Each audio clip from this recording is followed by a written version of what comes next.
இன்னைக்கு தேதி 14. ஆக 10 நாள் முடிஞ்சு போச்சு. இந்த மிச்சம் இருப்பது எத்தனை நாள் என்பது உங்களுக்கு தெரியும். ஆகவே அந்த ஃபாரத்தை நான் வாங்கி பார்க்கிற போது நமக்கு பெரிய குழப்பமே வருது, தலை சுத்துது. ஆக தமிழ்நாடு இன்னைக்கு அது குறித்து புலம்பிக்கிட்டு இருக்கு. ஏற்கனவே மேற்கு வங்கத்தில் அந்த மாநிலத்தினுடைய முதலமைச்சராக இருக்கக்கூடிய மம்தா பானர்ஜி அவர்கள் மிகப்பெரிய போராட்டத்தை நடத்தி அவருடைய தங்களுடைய எதிர்ப்பை வெளிப்படுத்தி இருக்கிறாங்க. அதே போல கேரளாவில் இருக்கக்கூடிய மார்க்சிஸ்ட் கம்யூனிஸ்ட் கட்சி ஆளுங்கட்சி மட்டும் இல்லை, அங்கே இருக்கக்கூடிய எதிர்கட்சியும் ஒன்று சேர்ந்து அவங்களும் போராட்டத்தை நடத்தி சட்டமன்றத்தை தீர்மானம் போட்டு அவங்களும் எதிர்ப்பை வெளிப்படுத்தி இருக்கிறாங்க. ஆனால் தமிழ்நாட்டில் ஒரு எதிர்கட்சின்னு ஒன்று இருக்கு, அது எதிர்கட்சியாக இல்லை. இப்படியே போயிட்டு இருந்தா அவங்க எதிர்கட்சியாக மட்டும் இல்லை, உதிரி கட்சியாக கூட இருக்க முடியாத ஒரு சூழ்நிலை ஏற்படும். அதாவது தங்களுடைய கட்சியை டெல்லியில கொண்டு போய் அடமானம் வச்சுட்டு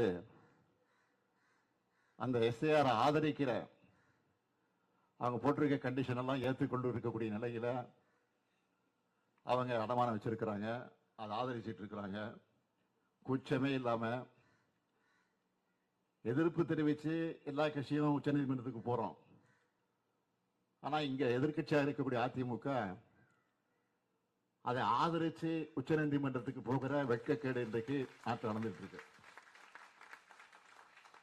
மக்களை சந்திக்க அவங்களுக்கு தெம்பு இல்லை, அதனாலதான் இந்த குறுக்கு வழியை நாடி இருக்கிறாங்க.